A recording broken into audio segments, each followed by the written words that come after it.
Movie की शुरुआत में हम एक लड़की को देखते हैं जो कि काफी ज्यादा डरी हुई थी और घर की सफाई करते हुए गॉड का नाम ले रही थी। लेकिन इसके बाद अचानक से एक बूढ़ी औरत भागते हुए उसकी तरफ आती है, जिसे देख के वो लड़की बहुत ज्यादा डर जाती है और चीखने लगती है। और इसके बाद वो घर से बाहर एक लेक की तरफ भागने लगती है और उसके बाद ये सीन यहीं पे कट हो जाता है। अब अगले सीन में हम बेयोंग नाम की एक लड़की को देखते हैं जो कि बस पे सफर कर रही थी। बेयोंग को एक लड़की की कॉल आती है, जिससे हमें ये पता लगता है कि संगशिंग नाम की एक लेडी ने बेयोंग को एक ओल्ड लेडी के यहाँ जॉब दिलवाई है, ताकि उसकी देखभाल के दौरान बेयोंग उस डायमंड रिंग के बारे में पता कर सके जो कि उस ओल्ड लेडी के पास है। यानी उसे उस डायमंड रिंग को चुराना था और इसके बदले में संगशिन उसके ऊपर चढ़ा हुआ सारा कर्जा माफ कर देगी। तो बेसिकली देखा जाए तो बेयोंग एक अच्छी लड़की थी, लेकिन अपनी मजबूरी और गरीबी की वजह से उसने ये चोरी वाला काम एक्सेप्ट कर लिया था। ताहम थोड़ी देर बाद बेयोंग उस ओल्ड लेडी के घर पहुंच जाती है जहां पे उसे काम करना था। लेकिन यहाँ पे आते ही बेयोंग को पास के ही एक लेक में एक लड़की की बॉडी नजर आती है जो कि उसी लेडी की थी जिसे हमने मूवी की शुरुआत में डर के भागते हुए देखा था।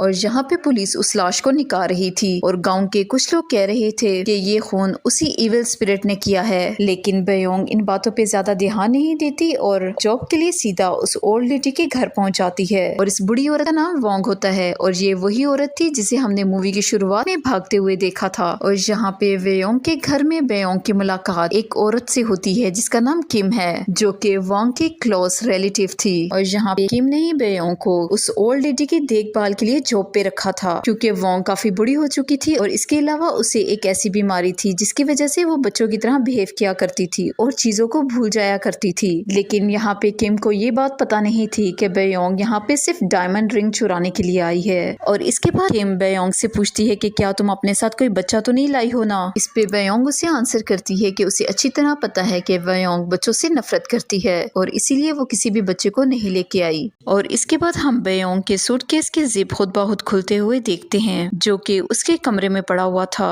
और इसके बाद किम बेयोंग को सारा काम समझा के अपने घर चली जाती है। और इसके बाद बेयोंग जब अपने कमरे में जाती है तो उसकी बेटी दौड़ के उसके गले से लग जाती है। जी हाँ, यहाँ पे हम जान पाते हैं कि बेयोंग की एक छोटी बेटी थी जिसे वो अपने साथ सूटकेस में छुपा के लाई थी। और यहाँ पे बेयोंग बातों ही बातों में अपनी बेटी को प्यार से समझाती है कि तुम्हें इस घर में छुप के रहना होगा। अब अगले सीन में वो बेयोंग के पास जाती है और उससे डायमंड रिंग के बारे में पूछने के मकसद से उसे कहती है कि मेरे पास में बेहद ही कीमती सामान है, मैं उसे कौन से सेफ रूम में छुपा के रख सकती हूँ। जिसपे बेयोंग बहुत ही अजीब तरीके से बिहेव करते हुए उसे एक रूम के पास लेके जाती है, जिससे बेयोंग को यूं लगता है कि शायद उस ओल्ड लेडी ने वो डायमंड रिंग यहीं पे छुपा के रखी होगी। लेकिन यहाँ पे ढूंढने पे उसे कुछ नहीं मिलता। और इसी रूम में खेलने के दौरान उसकी बेटी एक डरावनी सी ड्राइंग दीवार पे बना देती है, जिसे देख के उसकी माँ को काफी अजीब फील होता है। और इसके बाद उसे किम की फोन आने लगती है जो कि उसे ये बता रही थी कि वो गलती से भी उस लेक के पास ना जाए और किसी भी पड़ोसी को घर के अंदर ना आने दे। और इसी दौरान वो खिड़की से देखती है कि उसकी बेटी ने लेक में छलांग लगा दी है, जहाँ से आते वक्त उसने उस लड़की की लाश को देखा था। और इसीलिए बेयोंग भाग के उसे बचाने के लिए जाती है। लेकिन लेक के पास पहुंचने पे उसे वहाँ पे अपनी बेटी नहीं दिखती। अब बेयोंग को लगता है कि शायद उसकी बेटी पानी में डूब के मर गई है। लेकिन तभी उसकी बेटी पीछे से आ जाती है और जिससे देख के बेयोंग बहुत ज्यादा गुस्सा करती है। और इसके बाद बेयोंग अपनी बेटी को नहलाने के लिए वॉशरूम में लेके जाती है, जहाँ पे वो देखती है कि बाथरूम के अंदर ढेर सारे बाल पड़े हुए थे। अब वो उन बालों को निकालने की कोशिश करती है, लेकिन स्ट्रेंजली वो बाल बढ़ते ही जा रहे थे। लेकिन तभी बेयोंग को बाहर से एक आवाज सुनाई देती है और वो अपनी बेटी को वॉशरूम में ही छोड़ के बाहर चली जाती है, जहाँ पे मेन गेट पे उसे एक छोटा बच्चा मिलता है जो कि बेयोंग से कहता है कि वो उसकी बेटी के साथ खेलना चाहता है। लेकिन वो उसे ये कहते हुए भगा देती है कि इस घर में मेरे और उस ओल्ड लेडी के अलावा कोई नहीं रहता। और इसी दौरान हम बाथरूम में खड़ी हुई उसकी बेटी को देखते हैं जो कि काफी ज्यादा डरी हुई थी, क्योंकि बाथरूम का टैप अपने आप ही ओपन हो गया था और उसके अंदर से ब्राउन कलर का वाटर भी आ रहा था। और अगले ही पल बाथटब से एक लड़की की स्पिरिट निकलती है जो कि उस पे हमला कर देती है, जिसके बाद बेयोंग को अपनी बेटी के चीखने की आवाज आती है और वो बाहर से भागते हुए फौरन बाथरूम में आती है। लेकिन तब तक उसकी बेटी वहाँ से गायब हो चुकी थी और इसीलिए बेयोंग पूरे घर में उसे ढूंढने लगती है। और ऐसे ही ढूंढते ढूंढते एक कमरे में उसे बेयोंग दिखाई देती है, जिसकी गोद में उसकी बेटी लेटी हुई थी। तभी बेयोंग उसके पास जाती है और उसे गले से लगा लेती है। लेकिन यहाँ पे उसकी बेटी क्योंकि उससे नाराज थी और इसीलिए वो वो ओल्ड लेडी के गले लग जाती है।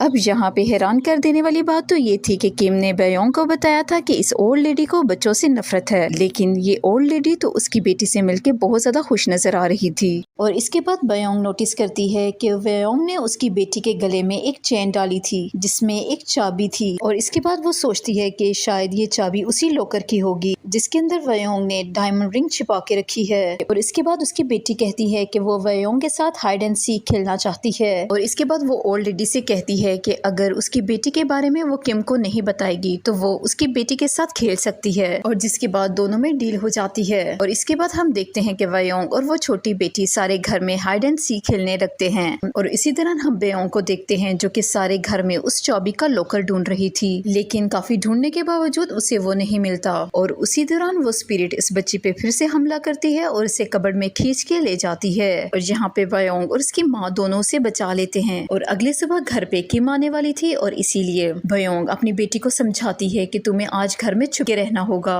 और अगले दिन हम देखते हैं कि किम घर में पहुंच चुकी थी और वो ओल्ड लेडी के सर की मसाज कर रही थी, और इसी दौरान वो बयोंग से बात भी कर रही थी। और इसी दौरान हम देखते हैं कि बयोंग चाइनीज में कुछ बोलने लगती है जो कि बयोंग को बिल्कुल भी समझ नहीं आ रहा था। और इस पे किम उसे कहती है कि अगली बार बयोंग जब भी चाइनीज में कुछ बोले तो वो इसे रिकॉर्ड कर ले, और किम के घर आने पे वो उसे रिकॉर्डिंग सुनाए ताकि उसने अगर कोई इम्पोर्टेंट बात बोली हो तो वो इससे मिस ना हो पाए। और यहाँ पे हमें पता लगता है दरअसल किम को भी बयोंग की कोई परवाह नहीं थी। दरअसल वो भी डायमंड रिंग के लालच में उससे जुड़ी हुई थी। और किम बयोंग को इसलिए रिकॉर्डिंग करने का कहती है ताकि बयोंग अगर डायमंड रिंग के बारे में बता दे तो वो इससे मिस ना हो जाए। यानी यहाँ पे ये दोनों ही डायमंड रिंग के लालच में इधर आए थे। किम का लालच तो डायरेक्टली उस डायमंड रिंग से जुड़ा हुआ था, लेकिन यहाँ पे बयोंग का लालच था उसका कर्जा माफ होना। और इसी बीच में हम देखते हैं कि बयोंग की बेटी बोर होके उसके पास आने लगती है, लेकिन बयोंग उसे इशारे से रूम के अंदर जाके छुपने का बोलती है। लेकिन तभी वो ओल्ड लेडी बयोंग के गले में वो चाबी वाला नेकलेस देख के काफी गुस्सा होने लगती है और चिल्ला के बोलने लगती है कि ये नेकलेस मैंने उस बच्ची को उसकी सेफ्टी के लिए दिया था। और ये सुन के किम उससे पूछती है कि बयोंग किस बच्ची की बात कर रही है, और जिसमें वो बात संभालने के लिए किम से कहती है कि बयोंग को यूँ लगता है कि घर में कोई बच्ची है और वो बार बार उसी के बारे में बातें करती रहती है। और जिसपे किम कहती है कि हाँ, बयोंग पहले भी ऐसा बोला करती थी। और इसके बाद किम वहाँ से अपने घर के लिए निकल जाती है। और इसके बाद बयोंग अपनी बेटी को देखने के लिए जाती है, लेकिन वो ये देख के हैरान हो जाती है कि बयोंग उसकी बेटी को एक मरे हुए चूहे के खून के साथ खेलना सिखा रही थी और उसे अपनी बेटी भी बोले जा रही थी, जिससे कि बयोंग को बहुत ज्यादा गुस्सा आता है और वो अपनी बेटी और उस बूढ़ी औरत दोनों को बातें सुनाने लगती है और अपनी बेटी को उस ओल्ड लेडी से दूर रहने का बोलती है। अब अगले दिन वो स्पिरिट बयोंग पे हमला करने ही वाली होती है, तभी उसे बयोंग के चाइनीज में कुछ कहने की आवाज आती है और इसीलिए वो फटाफट से रिकॉर्डिंग करने के मकसद से वॉशरूम से बाहर निकल जाती है। और अब वो खिड़की के पास छुप के बयोंग को रिकॉर्ड करने लगती है और तभी बयोंग की नजर उस पे पड़ जाती है और वो उस पे चाइनीज में ही चिल्लाना शुरू कर देती है। लेकिन यहाँ पे बयोंग को कुछ भी समझ नहीं आता और वो नोटिस करती है कि उसके बगल में ढेर सारा पानी गिरा हुआ है, जो कि अभी कुछ देर पहले तो नहीं था। और इसके बाद बयोंग वोंग को नींद की गोली देती है और उसके सोने के बाद वो घर से बाहर चली जाती है ताकि वो सनशिन को कॉल करके सारी बात समझा सके। लेकिन लेक के पास उसे वही बच्चा मिलता है जो कि कुछ दिन पहले उनके घर पे आया था और वो बच्चा इससे बोलता है कि तुम्हें बयोंग के घर में नहीं रहना चाहिए क्योंकि बयोंग को एक स्पिरिट ने पोजेस कर रखा है। लेकिन बयोंग को इसकी बात पे भरोसा नहीं होता, इसीलिए वो यहाँ से जाने लगती है। लेकिन फिर से उसे लेक के पास दो आदमी नजर आते हैं जो कि कुछ रिचुअल परफॉर्म कर रहे थे और बयोंग जब उनसे इनके रिचुअल के बारे में पूछती है तो वो उसे बताते हैं कि वो स्पिरिट्स को मुक्त करने का रिचुअल परफॉर्म कर रहे हैं ताकि कोई भी स्पिरिट इस लेक में आके कैद ना हो जाए। और बयोंग उनसे पूछती है कि क्या ये सब कुछ वोंग से कनेक्टेड है, जिसपे वो इसे बताते हैं कि बयोंग अपनी बेटी को खो देने के बाद ही पोजेस हो गई थी और इसके बाद से जो भी लड़कियां वहाँ पे केयर टेकर की जॉब के लिए गई उनकी एक एक करके मौत हो गई और उन सभी की बॉडी इस लेक में मिलती है। और इसके बाद से जो भी लड़कियां यहाँ पे केयर टेकर की जॉब के लिए आती हैं वो एक एक करके मर जाती हैं और इन सब की बॉडी इसी लेक में मिली, जिसका मतलब ये था कि मूवी की शुरुआत में हमने जिस लेडी को देखा था वो बयोंग की तरह ही वहाँ पे केयर टेकर की जॉब के लिए आई थी, लेकिन फिर उसे स्पिरिट ने मार डाला। और तभी हम देखते हैं कि उसकी बेटी घर पे अकेली थी और उसे एक लड़की की स्पिरिट तंग कर रही थी और इसीलिए वो डर के चिल्लाने लगती है। और इसी वक्त यहाँ पे बयोंग पहुंच जाती है और उससे पूछती है कि तुम चिल्ला ला क्यों रही हो, लेकिन उसकी बेटी इसका कोई जवाब नहीं देती और कबर्ड में जाके छुप जाती है। और उस वक्त क्योंकि किम घर पे आने वाली थी, इसीलिए बेयोंग अपनी बेटी को वहीं पे छुपे रहने का कहती है और खुद वेयोंग के पास चली जाती है। लेकिन वोंग यहाँ पे घर से गायब थी और इसीलिए उसे ढूंढते हुए वो लेक के पास पहुंच जाती है, जहाँ पे उसे वोंग बेहोश हालत में मिलती है। और अब वो वोंग को किसी तरह से उठा के लाती है और उसे अपने बेड पे लटा देती है और किम से ये झूठ बोलती है कि आज वेयोंग ने लेक में कूद के खुदकुशी करने की कोशिश की, लेकिन उसने उन्हें बचा लिया। लेकिन किम को वेयोंग की बातों पे यकीन नहीं आता, क्योंकि वो अच्छे से जानती है कि वोंग कभी भी खुद से उस लेक के पास नहीं जाएगी और इसीलिए वो वेयोंग को उसके रूम में ही छोड़ के बाहर आ जाती है और घर की तलाशी लेना शुरू कर देती है। और इसी दौरान वेयोंग दिखती है कि उसकी बेटी कबर्ड से अचानक गायब हो गई थी और इसीलिए वो इसे पूरे घर में ढूंढने लगती है, लेकिन उसकी बेटी पूरे घर में कहीं नहीं मिलती। लेकिन इसी दौरान किम को दीवार पे बनी हुई वो ड्राइंग नजर आ जाती है जो कि वेयोंग की बेटी ने बनाई थी, जिसे देख के वो समझ जाती है कि घर के अंदर जरूर कोई बच्चा है और इसीलिए वो वेयोंग से इसके बारे में पूछती है और वेयोंग डरते हुए सारा सच बता देती है। और वेयोंग उससे कहती है कि वो डायमंड रिंग ढूंढने में उसकी मदद करेगी, लेकिन उसके बदले में वो उसकी बच्ची को ढूंढने में मदद करे। लेकिन यहाँ पे किम गुस्से में वेयोंग को घर से बाहर निकालने लगती है और इस पे वेयोंग हड़बड़ी में पास रखा हुआ वास उसके सर पे दे मारती है, जिससे कि किम वहीं पे बेहोश हो जाती है। और इसके बाद वेयोंग अपनी बेटी को ढूंढते हुए लेक के पास पहुंच जाती है और उसे लेक के अंदर से अपनी बेटी की आवाज आने लगती है और इसीलिए वो उसे बचाने के लिए लेक के अंदर चली जाती है, लेकिन लेक के अंदर उसकी बेटी नहीं थी। इसके बाद वो स्पिरिट वेयोंग को पानी के अंदर डुबाने लगती है। तभी वो रिचुअल वाली लेडी यहाँ पे आ जाती है और वो उसे बचा लेती है और अपने घर लेके जाती है और यहाँ पे वो वेयोंग को अपना पास बताती है और उसे बताती है कि वेयोंग पोजेस है। पहले उसे ये बात पता नहीं थी और इसीलिए अक्सर उसका बेटा वेयोंग के घर में खेलने के लिए जाया करता था और वेयोंग उसे अपने बच्चे की तरह ट्रीट भी किया करती थी। फिर एक दिन अचानक से उसे अपने बेटे की लाश लेक के अंदर से मिली और ये कि वेयोंग ने उसे एक चाबी वाला नेकलेस भी दिया था। ये सुनते ही वेयोंग को अपनी बेटी की ज्यादा फिक्र होने लगती है और उसे ये भी बताती है कि वेयोंग की अपनी एक बेटी थी जो कि इसी लेक में गिर के मर गई। अब घर पहुंचने के बाद वेयोंग उसी रूम में जाती है जहाँ पे वैंग की बेटी का सामान था, जहाँ पे वो एक स्क्रैप बुक भी देखती है जिसपे लिखा था कि वैंग एक मिलियनेयर है जिसकी ज्यादातर प्रॉपर्टी एक फ्लड में खराब हो गई थी और उसमें से कुछ सामान बच गया था। और वहीं के एक पेपर में हम डायमंड रिंग की फोटो देखते हैं, जिसे देख के वो समझ गई थी कि इसी डायमंड रिंग को बचाने के लिए उसे यहाँ पे भेजा गया था और किम भी जिसके पीछे थी। ये देख के वेयोंग को उस लेडी की बात पे और भी यकीन होने लगा था और वो पूरे घर पे अपनी बेटी को ढूंढने लगती है। और अब घर की तलाशी करने पे उसे कबर्ड के पीछे एक हिडन दरवाजा नजर आता है। अब वो उस दरवाजे को खोल के अंदर जाती है, जहाँ पे ब्लैक मैजिक करने वाले एक रूम में उसे अपनी बेटी बेहोश हालत में मिलती है और यहाँ पे उसे वो बॉक्स भी नजर आ जाता है जिसकी चाबी वेयोंग ने एज अ नेकलेस उसकी बेटी को पहनाई थी। लेकिन वेयोंग उसको खोलने की कोशिश नहीं करती और अपनी बेटी को लेके सीधा यहाँ से भागने लगती है। लेकिन तभी यहाँ पे किम आ जाती है जो कि वेयोंग से वो चाबी छीन के उसी मैजिक वाले रूम में चली जाती है और इसी दौरान वेयोंग अपनी बेटी को लेके घर से बाहर भाग रही थी और लेकिन इसी बीच में वोंग उसे रोक लेती है और उसे लेक के रास्ते से जाने से मना करती है और वो उसे बोलती है कि लेक के पास जो स्पिरिट है वो तुम्हारी बेटी को और तुम्हें मार डालेगा। लेकिन वेयोंग को उस पे यकीन नहीं होता और वो उसे बता देती है कि पड़ोस में रहने वाले कपल ने उसे बता दिया है कि तुम पजेस हो। इस पे वेयोंग उसे बताती है कि पड़ोसी का बेटा 30 साल पहले मर चुका है और अब वो एक इविल स्पिरिट है जो कि सबको अपनी बातों में फंसा के उस लेक के अंदर ले जाने की कोशिश करता है। लेकिन यहाँ पे वेयोंग को वांग की बातों पे बिल्कुल भी भरोसा नहीं था और इसीलिए वो कार लेके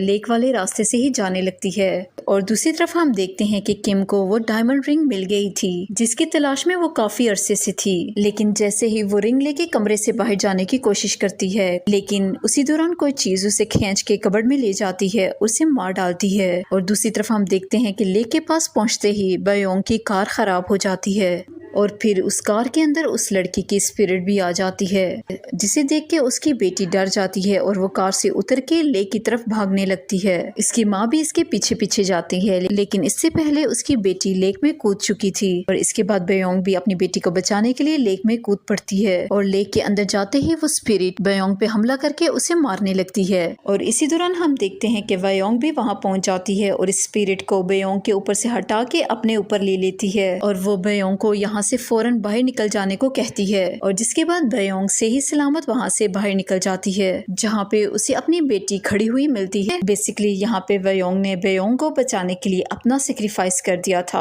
और इसके बाद हमें 1 महीने बाद का सीन दिखाया जाता है, जहाँ पे बयोंग एक पुलिस इंस्पेक्टर को अपने सारे हादसे के बारे में बता रही थी और फिर पुलिस ऑफिसर बयोंग की बोली हुई चाइनीज जबान को ट्रांसलेट करके बताती है। उस समय बयोंग तुम्हारी बेटी से चाइनीज में ये कह रही थी कि इस लेक से दूर रहना और उस समय तुम्हारे पीछे कोई था भी, जिससे बयोंग चाइनीज जुबान में कह रही थी कि वो तुमसे और तुम्हारी बेटी से दूर रहे। और इसके बाद बयोंग समझ आती है कि उस समय बयोंग अपनी बेटी से बात कर रही थी और वो उसे कह रही थी कि वो उससे और उसकी बेटी से दूर रहे और इन दोनों को परेशान न करे। बयोंग दरअसल यहाँ पे पोजेस नहीं बल्कि उसे तो उस बच्चे की और अपनी बेटी की स्पिरिट दिखाई देती थी जिनसे वो बातें किया करती थी, लेकिन गाँव वालों को ये लगता था कि वोंग पोजेस है। और इसके बाद हमें फ्लैशबैक के जरिए से ये दिखाया जाता है कि जब वयोंग यहाँ पे आई थी तो वो काफी यंग थी और एक दिन अपनी बेटी के साथ हाइड एंड सीक खेलते हुए अचानक से उसकी बेटी गलती से लेक में गिर के मर गई और इसके बाद से वो वही स्पिरिट बन गई और उस लेक के पास और अपने घर के पास घूमने लगी और इसीलिए वो यहाँ पे बयोंग की बेटी के साथ अक्सर हाइड एंड सीक खेला करती थी। और इस चीज से बयोंग को इतना ज्यादा झटका लगा कि उसने इस बात को मानने से ही इनकार कर दिया कि उसकी बेटी मर चुकी है। और दूसरी तरफ बयोंग की बेटी मरने के बाद एक स्पिरिट बन चुकी थी जो कि और वो लोगों को डराने लगी और वो बार बार बयोंग के सामने आ जाती थी क्योंकि उसे अपनी माँ का प्यार चाहिए था। लेकिन उसकी माँ तो इतने बड़े सदमे में थी कि उसने कभी एक्सेप्ट ही नहीं किया कि उसकी बेटी मर चुकी है और इसी वजह से बयोंग की बेटी इतनी ज्यादा दुखी होगी कि उसने बयोंग के पास आने वाले हर शख्स को मार डाला, फिर चाहे वो उसके पड़ोसी का बेटा हो या फिर बयोंग की तरह कोई केयर टेकर। और स्पिरिट यहाँ पे काफी पॉजिटिव होगी और बयोंग की बेटी को ये लगता था कि शायद जब बयोंग अकेली हो जाएगी तो वो उसे एक्सेप्ट करने लगेगी, लेकिन ऐसा कभी भी नहीं हुआ और अपनी बेटी को खो देने के बाद शायद बयोंग ब्लैक मैजिक के चक्कर में भी पड़ गई होगी क्योंकि उसे लगता था कि उसकी बेटी शायद कहीं खो गई है और ब्लैक मैजिक के जरिए से वो वापस आ सकती है। और वो डायमंड रिंग भी शायद उसकी बेटी ही पहना करती थी और इसीलिए उसने किम को भी मार डाला। यानी वो ब्लैक मैजिक वाला कमरा जो कि हमें दिखाया गया है, वोंग ने शायद अपनी जवानी के दिनों में वहाँ पे ब्लैक मैजिक परफॉर्म किया होगा और शायद उस डायमंड रिंग की वजह से उस बच्ची की स्पिरिट इस घर में थी क्योंकि जब वयोंग ने बयोंग की बेटी को वो चाबी दी थी जो कि उसी डायमंड रिंग के लॉकर की थी और वयोंग ने ये कहा था कि वो उसकी बच्ची को सेव रखना चाहती है और इसीलिए उसने उसे वो चाबी दी है। और जब तक उसकी बेटी को ये लगता था कि उसकी डायमंड रिंग सेफ है तो वो किसी को नुकसान नहीं पहुंचाती थी। तो बात रही उस पड़ोसी के बच्चे की जो कि बार बार बयोंग को ये वार्निंग दे रहा था कि जरूर इस घर में कुछ गड़बड़ है, लेकिन बयोंग ने कभी उस पर ट्रस्ट नहीं किया। और आखिर में जब बयोंग की बेटी ने बयोंग को खत्म करना चाहा तो उसकी माँ ने खुद को सेक्रीफाइस करके बयोंग की जान बचाई क्योंकि वो उस छोटी बच्ची को अपनी बेटी समझने लगी थी और वो नहीं चाहती थी कि बयोंग के मरने के बाद वो बच्ची अपनी माँ के बगैर जिंदगी गुजारे। और सेकेंडली बयोंग के मरने से उसकी और उसकी बेटी की स्पिरिट मिल गई और ये भी हो सकता है कि उन दोनों को साथ में ही मुक्ति मिल गई हो। तो ये थी डेविल इन द लेक की स्टोरी जो कि एक कोरियन हॉरर मूवी है। उम्मीद करती हूँ कि आपको ये वीडियो जरूर पसंद आई होगी। अगर पसंद आई है तो प्लीज इसे लाइक जरूर कीजिएगा और अगर चैनल पे फर्स्ट टाइम आए हैं तो चैनल को सब्सक्राइब जरूर कीजिएगा।